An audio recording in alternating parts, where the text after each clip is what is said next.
All right, we are live. I'm going to give folks a few seconds to join us. Those of you who are watching live and want to give you a second to just get settled in, and please introduce yourself in the comments. Say hello. We'd love to hear from you. Those of you who are watching this later on as a recorded video, thank you for joining us as well. We're happy to have you. We've got our background music playing. We are ready to go.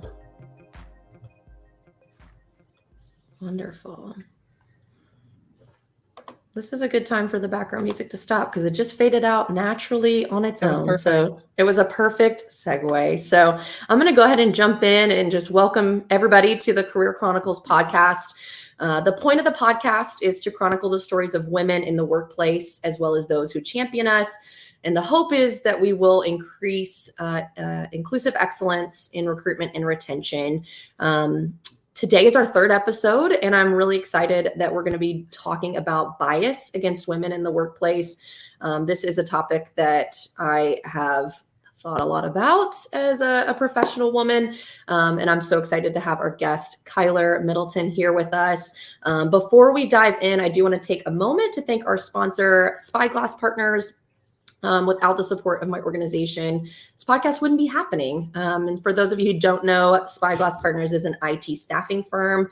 We focus on both project-based and full-time hiring needs. And we hear from a lot of our existing clients that they want to hire more women, especially within the tech industry. And that's something that we all think a lot about for those of us who are in the tech space. And so I wanted to do something about that and create a dialogue where women could share what they've experienced, and we can learn from women about why they might not be a part of certain talent pools, why hiring managers might be missing them in the talent pool, or why they might not be able to retain them once they're hired. So hopefully this will provide some takeaways for the hiring managers who are listening in. And like I said, I'm so excited to have Kyler here with me. Kyler, thanks for being here. I want to give a quick bio introduction to Kyler. Kyler Middleton likes to build things in the IT space, but more than that, likes to teach everyone else to build stuff. She grew up farming, which we're going to have to talk about later, that we both have that in common, me being a Kentucky girl, and also trading computer fixes for fresh brownies, to now somehow getting paid to write about DevOps, cloud automation, and networking. Kyler loves helping the smartest folks in the room, including you, shine. She publishes a great deal of open source tools on her GitHub and writes extensively about how to become an expert DevOps Cloud Engineer in her blog series, Let's Do DevOps, which is hosted on Medium. So definitely check that out. Kyler, thanks so much for being here. Thanks so much for having me. I'm so excited to come here and talk to folks, since this is the time, right? This is when we're upending the workforce. This is when we're changing the culture. Like, let's do this. That's what we're hoping. Yeah. Kyler and I were just talking about being the millennial generation. We're here to change the workplace. And I think we have a lot that we want to talk about. And we probably won't get to all of it today. You'll have to come back because I think we've got a lot to share. So let's kick it off, if you don't mind, just briefly sharing how we got connected. And if you have anything else you want to add about the work that you do in the tech space or elsewhere, feel free to share that too. Absolutely. So my name is Kyler Middleton. I'm in Madison, Wisconsin in the United States. I have been doing techie things for almost 15 years. But before that, just playing with computers, because computers are fun. So I write a lot and speak a lot about techie computer stuff. I'll probably dive into the weeds there, and Sloan will help me say, hey, this isn't a tech podcast. This is actually about people. But for me, they're really intertwined. I find a lot of engineers build stuff for computers, but really, like, those computers have to serve us. So let's talk about the people. Let's make them serve the people as well as we can. So for me, they're married. Yeah. Sloan and I know each other through this wonderful person named Chris Williams, who I hope is listening, but I'm not totally sure. He is a DevRel manager at Hashi, which creates a tool called Terraform that builds resources in the cloud. And I write and speak extensively about Terraform. And so I think Sloan was looking for people to be on the podcast. And Chris says, I know someone with great hair that. Oh my gosh. Speaking of that, we've already got a comment about how amazing your hair is. I just got it done. It took 5 hours. It looks amazing. It really does. I love it. Yeah. Yeah. So having amazing hair is a prerequisite for coming on the podcast.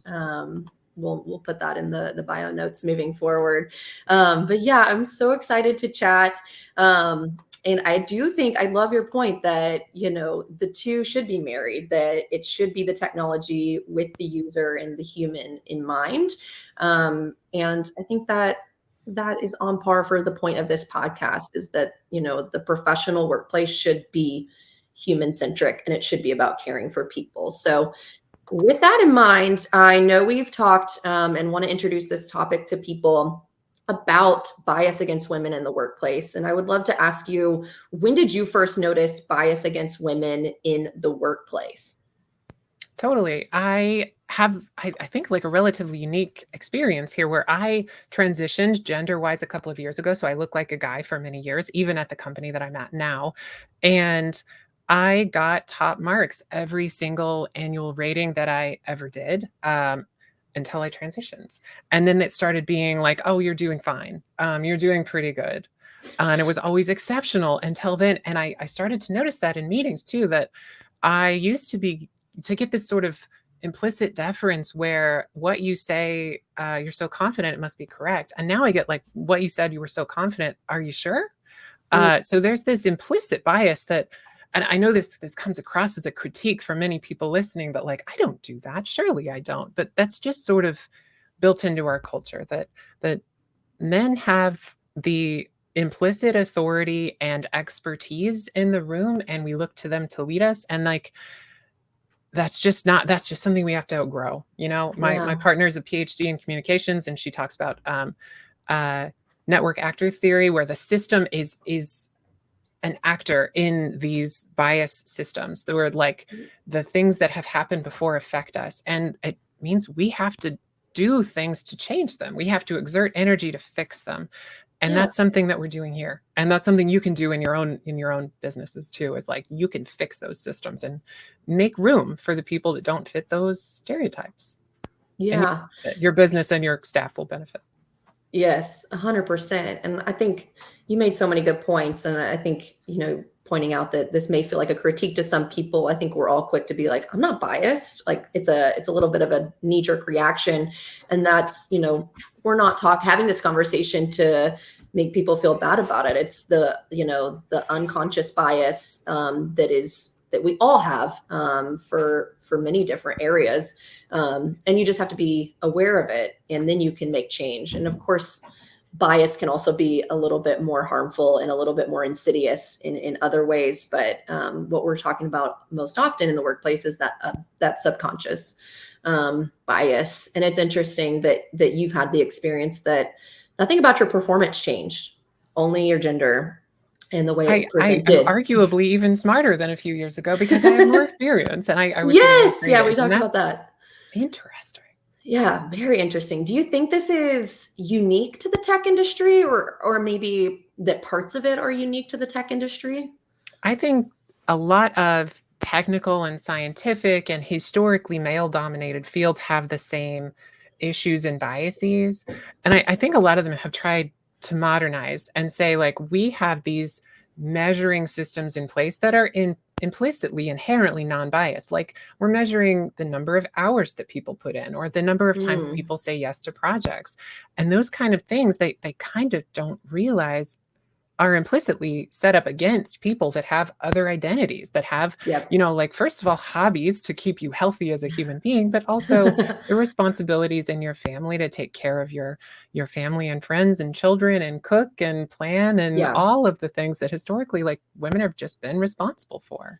So standing against that means changing our measuring systems. But to answer your question, no, I don't think it's inherent here, but I do think there is a culture that sort of welcomes it and nurtures those biased systems. And we, like I mentioned earlier, we have to actively stand against them. It's not enough to just talk. We need to, like, go do it. And that's not us, these talking heads on screen. That's you at your work, or you hiring for people. Like, if you can change those systems, you can benefit from people that you haven't before, and they can positively influence you.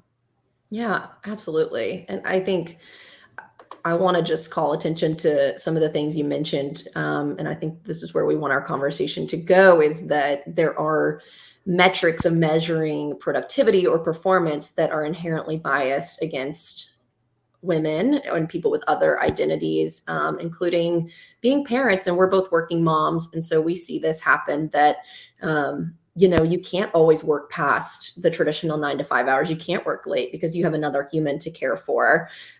So would love to dig into that a little bit deeper, and ask you, how is measuring someone's productivity by hours worked hurting employees, especially those of us who are women? Yeah, absolutely.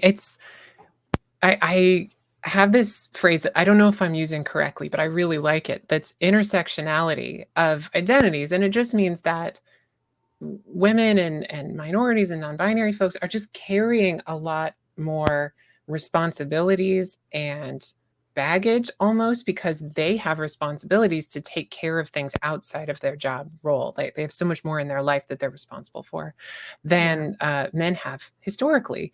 So measuring by hours, you're only selecting for the folks that can put in the most amount of time. And I know that sounds really good on the face. Like, of course, I want someone who put in the work. I want them at their desk 8 to 8. But you're missing out on diversity in the traditional sense, in the sense of creativity and bringing ideas and all of the life experience that folks with other identities bring to your workplace. So I think you need those folks that are in their desk 8 to 8, but you also need creativity. And if you're only selecting for those people that put in the most hours, you're missing out on a lot of creativity that can bring competitive advantage to you.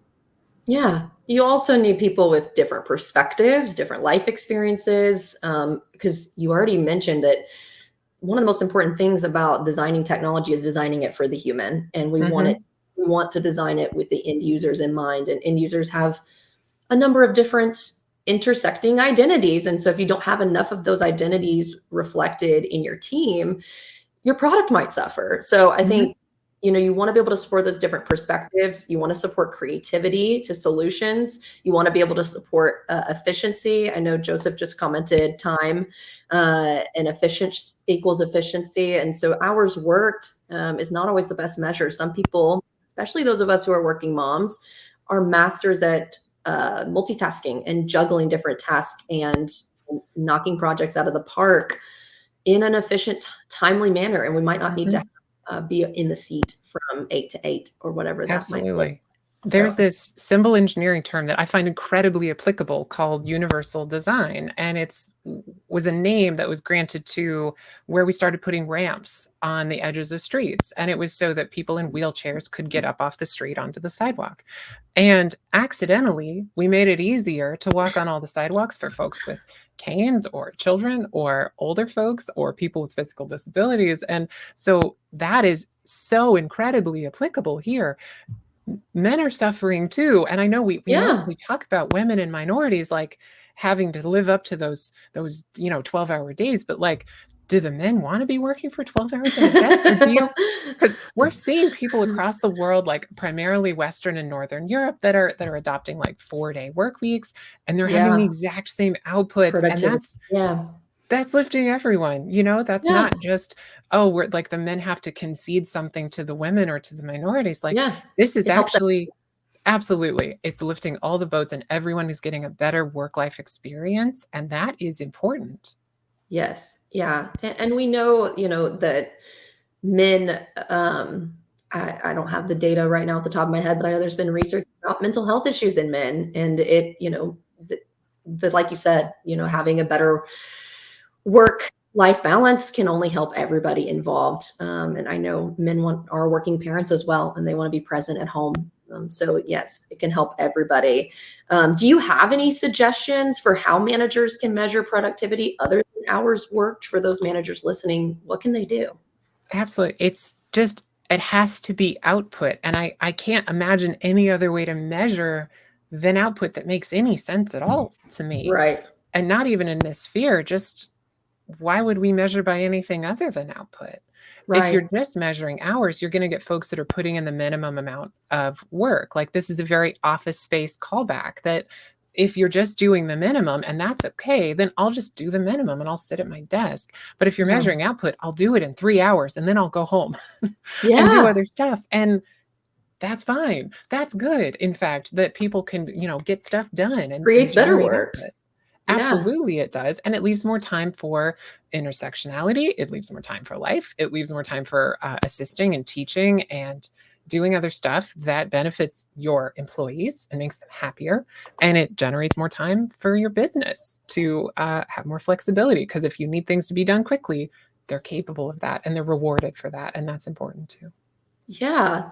Do you want to talk a minute about how the things that you care about outside of your 9 to 5, to use that word? I don't know if we'll ever move away from the 9 to 5 language, even if we move away from that work schedule. But do you want to talk about how your hobbies and your passions make you a better employee or member of your team? Yeah, absolutely. I wasn't going to do technology in the first place. I was going to be a librarian because I really like books. Ooh, I love that. So that's what I went to school for. I have a degree in library science from Shadman State in Western Nebraska. It was a ton of fun. It was a tiny little school. And then I found out that we don't actually pay librarians very well. So that's a problem. Let's fix that too. But until that's fixed, I will just do computer stuff. But that education and that experience has helped me to realize that libraries help people that are underserved. That's one of their primary purposes. They help you find the correct book and source of information, but they also are a resource for the folks that don't have it. And so I try to bring that to this role. Like I'm wealthy-ish white person with a ton of privilege. I'm a higher ranking person at my work and I get a lot of freedom because of that. But other people don't, and other people don't have those advantages that I had to get here. So I try to find folks that are underserved, and that's almost every minority, no matter the culture, because there's going to be some bias somewhere that is affecting them. And since doing that and making it clear that that's my role, I'm here to help you no matter what. I've had a ton of women approach me. I've had a ton of minorities approach me, of queer folks approach me that just say like, hey, no one's listening to me, can you help me make myself heard? Can you help me level up my skill set? And we have together, and it's benefited all of us, because when you teach, you learn things very well. So I think I've made about a dozen points, and I maybe have watered them down, but that's because life is messy, and all those other identities and values I bring to work, and they absolutely lift all the boats, because teaching and assisting and this sort of networked way of working where you're talking and you're helping and you're listening, like this sort of feminine identity that we don't generally ascribe to like technical roles, is just incredibly valued and often undervalued in these type of places. Yeah, this reminds me of something we talked about off camera about mentorship and how we're all more likely to mentor people who look like us, but also as women, we do have more of that innate nurturing and want to bring other people up with us. I think we have that more innately wired to us. And so, for hiring managers, building out teams, hiring women is a good decision, because we're going to mentor and help bring up other team members. We're going to increase the productivity of the team tenfold. We're going to help the other folks out. So I think you bring up a great point about mentorship, and we could have a whole nother podcast about that. But I also do want to ask you about, we've talked a lot about how can, people who are already, managers and managing teams, how can they better support and fight against those unconscious biases? But how can hiring managers do that? How have you seen that in practice? How are hiring managers being biased in the hiring process, in your experience? Let's start there, and then we'll talk about some solutions as well. Totally. I think it's really hard. I think it's a huge challenge, because it's so innate to us to trust the people that look like us and have the same beliefs as us and dress in the same clothes as us. And that's just a human thing. And you don't stop that when you go to work. You don't flip that switch off and you're just a robot now. You're still a human. So the best we can do is establish processes and systems that kind of help control for that. And to this day, when we do interviews, I still see those like grading systems of culture fit. And that can be so greatly misused in the hiring process to say, they don't look like me, like culture fit, no. So I think it's really important to establish what you're looking for ahead of time and try to look for that without considering culture fit. And I know that sounds wrong to a lot of managers, because when you have 10 copies of the same person, they work really well together, right? You don't have to manage very hard because you're managing 10 people that are identical. So it works for all of them. But because of all the stuff you're missing out on, all of that, life experience and wisdom and stories and history, you're not actually benefiting. And I think that we see this a lot, at least in my world, in like higher tech, where we're the FANG companies of Google and Facebook and Apple and Meta that are hiring and just say that the only thing is to be really, really competitive and work a lot of hours. And what you end up is your staff members cannibalizing themselves to all sorts of stuff. They're competing with each other deeply, so they're knocking each other down, but also they just have to spend so much time justifying their job and proving that they're fitting those cultural values that they're not working. I've talked to people who work in FANG, and they're spending 40 or 50% of their time writing documents that prove how competitive they are instead of doing the work. And I've totally lost track of your question, but I feel very strongly about this. Yes. No, I love it. And Luke made a good comment about, establishing the goals ahead of the interview process. This is something we've talked about a lot, that, as a recruiter and a staffing partner, that's part of my goal. Is when I meet with a hiring manager, I want to say, what do you actually need this person to achieve in this role? What are the transferable skills or previous experiences that you need? Let's cut out all the other fluff that's in the job description, because some of that fluff is causing people to self-select themselves out of the applicant pool, or even might be causing recruiters to self-select them out. So let's really narrow down the 3 to 5 must-haves for this role of what you think this person needs to do in order to be successful in this role. And I'll find you someone who can do those things. So I think you make a great point that you gotta outline that going into the process, and think less about culture fit and more about what do you need this person to do. And use the language of skills and effect and impact instead of this code word of like dedicated a lot. I want it dedicated. And what you mean is you want them at their desk a lot. And that will self-select a lot of folks out, and you're missing out on people that can make a great impact and do a lot of good, but maybe they don't have the availability to be there that much. So impact and effect are what we should be using to judge folks, to measure. 100%. I feel like you did answer my second question, which would be, what can hiring managers do better? Before I transition to, our last few questions, do you have anything else that you would add as far as ways hiring managers can eliminate bias in the hiring process? I think watch out for, you might be an educator here in this conversation of hiring managers might be looking for folks that can be at their desk for 12 hours a day, and reminding them and helping them realize that what they're giving up to see that person at their desk for 12 hours a day is potentially worth quite a bit more than just having someone who can come to work for so long. Because of course you're seeing dwindling creativity and dwindling effort as you're sitting and sitting and sitting. Like, try to go write a paper for 12 hours and see how compare the beginning versus the end, So I think you'll be a coach as much as you'll be a recruiter with folks. That relationship with your business is critical, and establishing trust, because you will be challenging some of their ideas. If you are a very, very excellent recruiter, will be hard. Will be hard for all of you. And that trust is critical to get there together. Yeah, we say this a lot, that's why we have partners in our name, is that we're not just here to, be task takers. We're here to, be a partner and give you insight into your process, into what you need for your team, and help you grow and find the right people to do that. And that's why you partner with us. So I think that's that is an excellent point.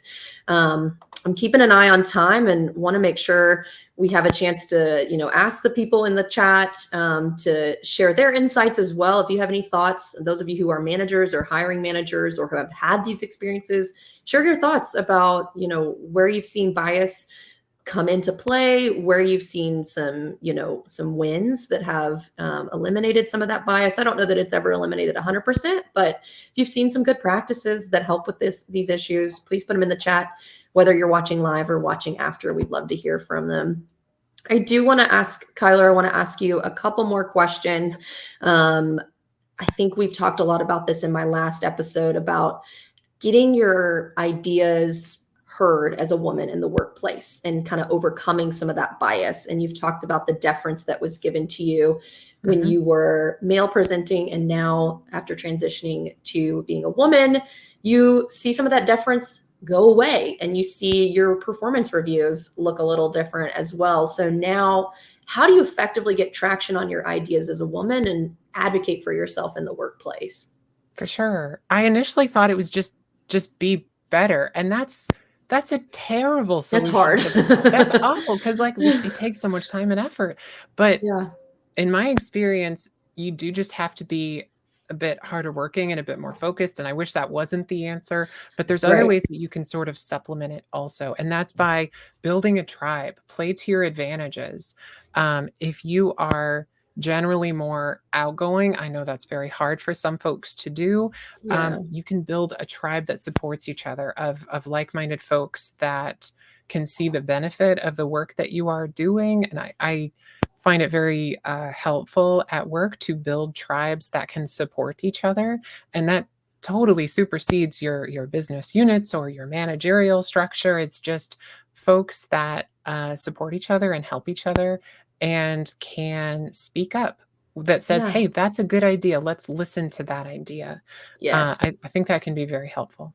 Yeah. And people who can say, Kyler's delivered on these projects and these results and helped us improve in these ways, and someone who can articulate that and help you articulate it as well. You need that in your workplace. I also think you've done a good job of building that network of support outside of the workplace, but still within the realm of your industry. I don't know if you want to share a little bit about some of those things you do, podcasts like this, or other sort of tech groups that you're a part of, and how you've built that network of support outside of your traditional team. Totally. Everyone that will have me, I'm applying to absolutely everything. I'm part of the Hashi ambassadors. Hashi Corp is a tech company. There's about 100 of us that talk about Terraform and Vault and tools used for IT infrastructure. I'm part of the AWS Community Builders group, which there's several thousand of us. They do send you swag in the mail if you're thinking, is it worth it? You get some hats and t-shirts. And it's free stuff right there. And I, as much as I can, try and volunteer and submit to call for papers for different podcasts and conferences. A lot of them are online still and probably will remain so because folks can attend more easily. So I've spoken at SANS CloudSec Next and GitHub Universe and all sorts of conferences. But also, I'm very accessible online. I have a lot of writings on Medium, which make me enough to buy coffee each month, which is fantastic. Love that. And also, I'm going to be starting on a podcast from Packet Pushers called Day 2 Cloud in early March. So come by if you're interested in the techie side of the world. But also I encourage folks to do the same thing. Volunteer, talk to people. All of this takes time, but it will benefit you a huge amount, because as much as we like to believe that we hire the best person for the job, we often hire the best person that we know for the job. And so become someone, a quote right there. become someone that people know, and it will benefit your career. Yeah. I have no comments. That's perfect. Ditto is what I would say to that. Well, as we wrap up, I'm asking all of my guests one final question. When or where have you felt most empowered as a woman? And I think my answer is kind of funny here, that when I got to be one, I didn't realize that transition was a thing when I was a kid, because I grew up very rural in Western Nebraska. We never did talk about the brownies, by the way. And we didn't. Farming. Or farming, but we'll talk about that offline. We'll start a farming podcast. when I elected to do this, I was told by a parent-in-law that, like, if you are authentically who you say you are, who you claim to be, you'll be thrown out of your industry. You'll be thrown out of your ability to provide for your family. And I find that that is absolutely not true. Maybe it was generations ago, but it is no longer true. People connect to authenticity. People see authentic folks as leaders, and you're able to more easily connect with others and build tribes and get things done. So I find bringing my whole self to work is just a very powerful statement, no matter what the context is, no matter what your other identities are. So I encourage you as much as you are able to do so. Yeah. Well, thank you, Kyler. And thank you for sharing that. And thank you for bringing your whole authentic self to this podcast today. Career Chronicles is so lucky to have had you as a guest. You've got to come back. We'd love to have you back on because I think we could talk about a myriad of things. And we didn't cover brownies or farming, and we will promise to do that next time. But thank you again for joining us. Thanks for everybody who is here live. We will share, I know Kyler mentioned tons of resources and places to find her, sharing her knowledge and experience. So I will come back to the comments and share some links there if Kyler's happy and willing to do that. Awesome. Thank you all. Yeah. Thanks, everybody. Bye.